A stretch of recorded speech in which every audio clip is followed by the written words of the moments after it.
দর্শক প্রচুর আমদানির কারণে ইলিশ অনেক অনেক সস্তায় বিক্রি হচ্ছে। আসসালামু আলাইকুম। ওয়ালাইকুম আসসালাম। ভাই কেমন আছেন? আলহামদুলিল্লাহ ভালো। ইলিশের আমদানি নাকি বাড়ছে, এজন্য ইলিশের দাম নাকি অনেকটাই কমছে। হ্যাঁ, আগের চেয়ে একটু বাড়ছে। আগের চেয়ে ইলিশ আমদানি একটু বেশি হয়েছে, দামও কমছে। দাম কমছে 400-500 টাকা কমে গেছে। কেজিতে? হ্যাঁ, আলহামদুলিল্লাহ। আচ্ছা, আমরা একটু বড় ইলিশটার দামটা জানি। এটা কোথাকার ইলিশ? এটা হলো 1.5 কেজি চাঁদপুরের ইলিশ। কত বিক্রি করবেন আজকে? এটা আজকে বেচবো আমরা 2450। আগে ছিল কত? আগে ছিল 3000 উপরে, এখন একদম 2450 আজকের জন্য। আজকের জন্য একদম 2450 টাকা। আর এখান থেকে দুইটা ইলিশ হাতে নেন। এটা হলো আপনার এই যে লাইনের ইলিশ, একবারে ডিম ছাড়া। ডিম ছাড়া? একবারে ডিম ছাড়া লাইনের ইলিশ। এটার ওয়েট কেমন হবে? ওটা হলো 850-900 800। একদম কত বিক্রি করেন? একদম আর 1750।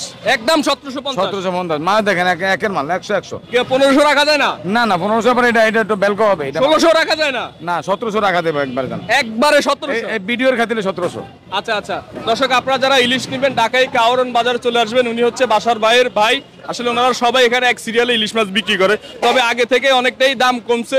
ইলিশের আমদানি যত বাড়বে ইলিশের দাম ততই কমবে। দর্শক সবাই ভিডিওটা শেয়ার করে দিবেন।